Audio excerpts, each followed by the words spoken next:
जय हिंद दोस्तों, मेरा नाम विष्णु है और आप सबका स्वागत है आपका अपने अन्य यूट्यूब चैनल शेयर पे विष्णु पर। दोस्तों, आज हमारा जो पूरा डॉक्यूमेंटेशन का प्रोसेस था वो सब पूरा हो चुका है और पांचों उंगली का थंब भी लग गया है। तो इस डॉक्यूमेंटेशन के दौरान हमें क्या कुछ करना पड़ा, टोटल कितने फॉर्म हमसे फिलअप करवाया गया और क्या कुछ डॉक्यूमेंट जमा करना पड़ा या क्या कुछ फैमिली का डॉक्यूमेंट लगा, सब कुछ के बारे में बात करेंगे। तो वीडियो को पूरा देखिए ज़रूर, इससे आपको बहुत सारी कुछ जानने को मिलेगा। और वीडियो को शुरू करने से पहले आप सभी लोगों से एक रिक्वेस्ट है भाई, आप अगर अभी तक चैनल को सब्सक्राइब नहीं किए हो तो चैनल को सब्सक्राइब कर देना ज़रूर। तो चलिए वीडियो को बिना देरी किए शुरू करते हैं। तो चलिए सबसे पहले बात करते हैं हमसे टोटल कितने फॉर्म फिलअप करवाया गया। ठीक है, तो मेरा एक A4 साइज पेपर है जिसमें मैं लिख कर रखा हूँ टोटल कितने फॉर्म फिलअप किए गए। तो मैं एक एक कर आपको पढ़ के सुनाता हूँ कि फॉर्म का क्या क्या नाम था। सबसे पहले जो फॉर्म था वो था पर्सनल डिटेल्स का फॉर्म। ठीक है, इसमें आपको पर्सनल डिटेल्स जैसे कि आपका नाम हो गया, आपका पता हो गया, फैमिली मेम्बर कितने हैं, ये सब, आपका बैंक अकाउंट, सारी कुछ चीज़ें जो पर्सनल इन्फॉर्मेशन में आती है वो सब कुछ इस फॉर्म में फिलअप करना पड़ा। ठीक है, उसके बाद आता है कॉमन नॉमिनेशन फॉर्म। ठीक है, पेंशन के लिए, मतलब अपने जो मान लो अगर आपका इन सर्विस कोई दुर्घटना हो जाती है, ठीक है, तो उसमें आप नॉमिनेशन किसको रखना चाहते हो उसके बारे में इस फॉर्म को फिलअप किया गया। जैसे आपका शादी अगर हो गया तो आप अपने बीवी को नॉमिनेशन के तौर पर रख सकते हो, ये मैंडेटरी है। ठीक है, नहीं तो अगर आपका शादी नहीं हुआ तो आप अपना माता या पिता को रख सकते हो। ठीक है, उसके बाद आती है रिक्रूटिंग रोल फॉर्म। ठीक है, भर्ती पंजी फॉर्म, ये भी फिलअप किया गया, मतलब आपके जो भर्ती पंजी से रिलेटेड है उस सब के बारे में इस फॉर्म में जिक्र किया गया था। तो ये सभी फॉर्म आपको बारीकी से भरना है, धैर्य रख कर। ठीक है, किसी भी फॉर्म में गलती नहीं करना है क्योंकि ये बहुत ज़रूरी फॉर्म है, इसमें गलती नहीं करना है। ठीक है, जो वहाँ पर उपस्थित ऑफिसर लोग होंगे वो भी आपको ये सब के बारे में जानकारी देगा। उसके बाद आता है इलेक्टोरल फॉर्म। ये इलेक्टोरल फॉर्म जो आपका वोटर आईडी होता है उसका जो एक नंबर होता है, ठीक है, EPIC ऐसा कुछ है उसका नाम, शायद ऐसा जो नंबर है उसका फिल करना होता है। उसके बाद बाकी जो होता है उसका प्रोसेस है।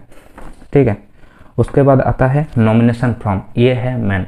ठीक है, अच्छा, नॉमिनेशन में आप किसको रखना चाहते हो, एक हो गया कॉमन नॉमिनेशन फॉर्म और एक हो गया नॉमिनेशन फॉर्म।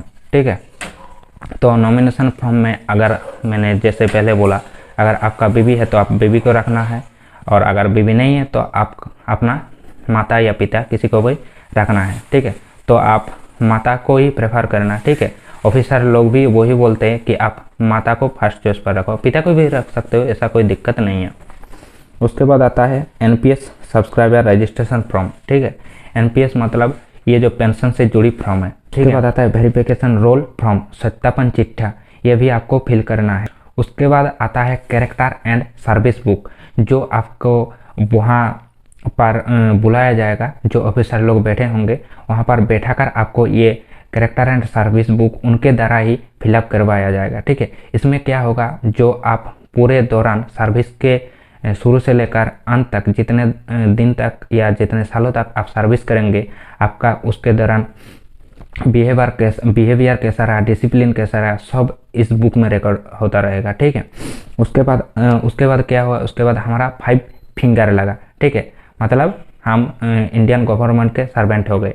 अब बात आती है क्या कुछ डॉक्यूमेंट हमें वहाँ पर जमा करना पड़ा। ठीक है, तो पर्सनल जो डॉक्यूमेंट था वो हमें जमा करना पड़ा। आप अगर मैट्रिक का जो क्वालिफिकेशन, वो मैट्रिक का सर्टिफिकेट और मार्कशीट दोनों ही आपको जमा कराना पड़ेगा। और अगर आप हायर क्वालिफिकेशन में इंटर या ग्रेजुएशन और MA ये सब चीज़ दिए हो तो उनका भी सर्टिफिकेट आपको जमा करना पड़ेगा। जैसे मान लीजिए मैं हायर क्वालिफिकेशन इंटर दिया था, ठीक है, तो मुझे इंटर का जो बोर्ड सर्टिफिकेट और मार्कशीट दोनों ही जमा करना पड़ा। ठीक है, उसके बाद आपको एक कैंसल चेक जमा करना पड़ेगा। ठीक है, तो घबराए मत, अगर आप चेकबुक साथ में लेकर आप जॉइनिंग सेंटर पर नहीं आए हो तो घबराने की कोई बात नहीं।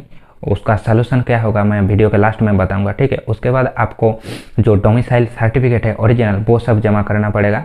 उसके बाद आप अगर समझ लो आपका कैटेगरी ओबीसी या एसटी या एससी है तो आपको जो कास्ट सर्टिफिकेट है वो जमा करना पड़ेगा ओरिजिनल, ठीक है। जैसे कि मान लीजिए मैं ओबीसी कैटेगरी से बिलोंग करता हूँ तो मुझे एनसीएल सर्टिफिकेट जमा करना पड़ा, ठीक है। उसके बाद आती है कैरेक्टर सर्टिफिकेट, जो आपको जॉइनिंग लेटर के साथ अटैच्ड किया एक फॉर्मेट दिया गया था, वही कैरेक्टर सर्टिफिकेट आपको यहाँ पर जमा करना पड़ेगा।